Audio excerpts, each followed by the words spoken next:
Power banks are getting more powerful and charge devices faster. They can be 30 watt, 65 watt, or even about 100 watt.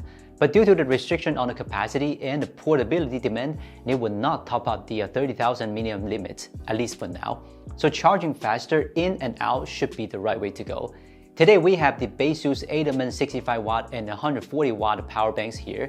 They are so powerful and can meet either your traveling or remote work needs. Let's get into the details. Basically, they are the product in the same series, so the form factor is identical. They both have the matte aluminum piece wrapped around the body, one button control only, a water drop shaped screen, and 2 to 3 ports in total. The LED screen can show some basic info like the volume left, voltage, and amp, very convenient. I feel like power banks have to be either built solidly to give people a very reliable impression, or with a fancy look, a transparent shell maybe, so you have a more futuristic item in the collection. These two are the first type clearly, but overall aesthetics are really good also. For me, I like them both honestly because they can blend into different parts of my life well. For the Baseus 65 watt 20,000 milliamp power bank, it's much smaller than the same capacity one I bought 2 years ago, and that one is only 45 watt. Although they weigh almost the same, Baseus has a total win in charging power, portability, and since it has a metal body, the heat dissipation and protection should also be much better. Now the 140 watt power bank is a bit chunky, 24,000 milliamp hour in total, but when the charging power gets to this level, we can't have it all. I mean, at least for now, we can't expect it to be as small as a 65 watt one. But the good things are that you'd be getting a more sturdy 240 watt supported USB-C cable to handle bigger amp and some cute stickers, such an unexpected surprise. The 65 watt has 2 USB-A, 1 Type-C, and 1 micro USB. Wait, what? A micro USB? What in God's name does that port do in here? Is it made for my grandpa's shaver? No. It's actually made for input.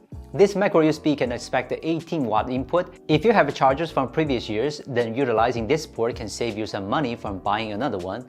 Our Mother Nature will thank you a lot for doing this, and you will receive a lot of more gifts from Santa in December.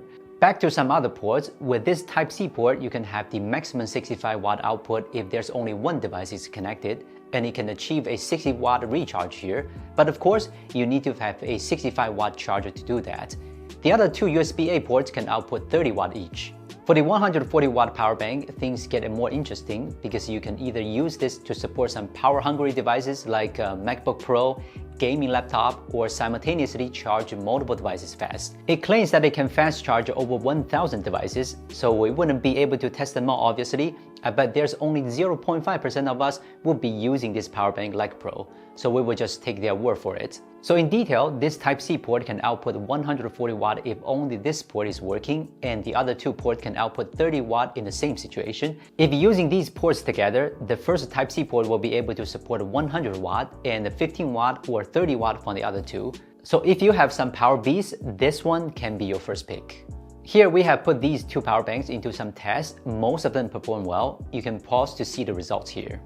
Both power banks have a full range of charging protocols for both the USB-C and USB-A ports. Surprisingly, the USB-A port can be used not only for charging small devices, but also retains the charging protocols of major cell phone brands such as Samsung, Apple, and Huawei. All of which are well-known international cell phone brands, and most people should be able to activate its fast charging protocols. This should also be one of the advantages of Baseus Edelman power banks. Anyway, there's one situation when these two power banks cannot perform the best, which happens to a lot of chargers also. It is when charging some Chinese brands phones. They have their own charging protocols, we all know it. To put it into perspective, the way Chinese brands done it is actually against a fair competition, but it's also understandable since the charging tag is developed by themselves and it would probably put the phones in danger if they allow some random high power chargers plugged in. These two power banks also support pass-through charging, which means when it's connected to a charger in the device, it will automatically spare some power to charge the device but still keep drawing power from the charger. But if the output is higher than the input, it will stop working anyway, so keep that in mind. So these two power banks are actually taking the lead right now. They are the ultimate form of high capacity and amazing output. Plus, with the portable bodies, you can use them on any device anywhere, whether at home or on the go. If you're a really heavy user who needs power all the time, these are definitely the best choices. If you want to know more about them, you can find the link down below. This is Will from China. See you next time.